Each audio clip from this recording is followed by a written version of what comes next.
15th August 1947, India gains independence. At the stroke of the midnight hour, when the world sleeps, India will awake to life and freedom.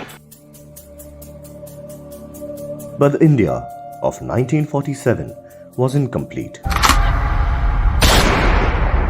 There were still parts of it which suffered under colonial rule. Goa was not liberated just like that. The movement was started many years back. This is the story of India's smallest state and its quest for independence. The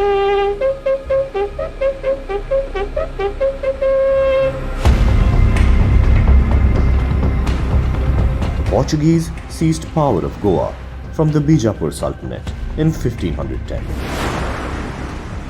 The coming centuries saw the Portuguese rule Goa with an iron fist. They suppressed the local Konkani language and disintegrated the local culture by meddling with the locals' affairs. In 1932, Goa fell into the hands of Antonio Salazar, the newly appointed Prime Minister of Portugal. Salazar made things even worse. He denied Goencas basic civil liberties like the right to speech, assembly, and press to the local people.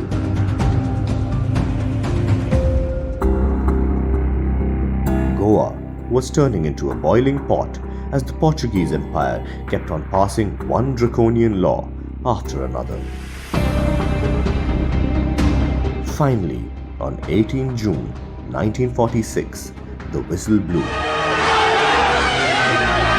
Dr. Ram Manohar Lohia, along with Dr. Julião Menezes, initiated the civil disobedient movement against Salazar's dictatorial rule. Lohia addressed a Jansabha where he categorically opposed Portuguese rule. He was subsequently arrested and kept in Margao jail. Goa has been Portuguese for 4.5 centuries. Lohia's defiance of Portuguese rule had managed to rekindle the spirit of freedom among young Goans. Why these people are ruling us and why they are suppressing us? So I had that in my heart, inside, So at the age of 16, I was involved in this. Nobody knew, even my family, In the coming years, the Indian government persistently tried to persuade Portugal to withdraw its forces from Goa, all to no avail. जहाँ तक गोवा का सवाल है, वहाँ भी हमारी नीति वही शांति की है. By 1953, the diplomatic relations between the governments were at its lowest and affairs were conducted only through intermediaries.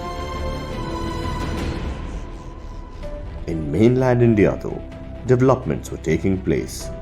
On 21st July 1954, the United Front of Goans forced the Portuguese to retreat from the colonial enclave of Dadra, while volunteers from the National Movement Liberation Organization regained Nagar Haveli from the Portuguese on 2nd August 1954.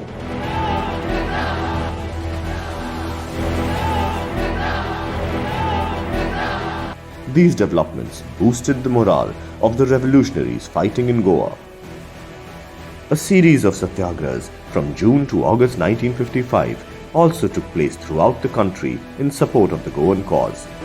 Tension rises as demonstrators gather at Belgaum. August 15, 1955 proved to be the bloodiest day in Goa's liberation struggle. 8,000 people from all over the country were trying to enter Goa when the Portuguese opened fire. 32 satyagrahis were martyred. In November of 1961, the movement reached its climax when the Portuguese Empire provoked the Indian government by shooting down a steamer and killing a fisherman. Thus, Operation Vijay was launched on 17th December 1961. Over 30,000 army personnel were deployed by the Indian government in Goa to fight the Portuguese.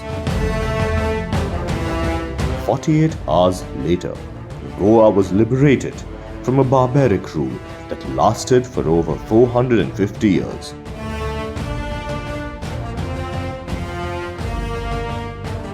One more thing I want to tell you for these youngsters.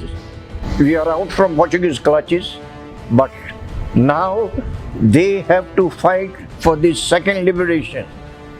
That is corruption, and what these elected representatives are doing, that is very wrong. That they have to streamline. So I pray and I tell them, if they are interested in politics, to be good politics, clean your hand and do justice for your voters. Whoever elects you, not as leaders, as an elected representative of particular constituency. Now everyone elected member is a leader. What leader? What leading? Making money? So I beg with you to be a good politician and keep up the name of Goa, Goans and India. Jai Hind.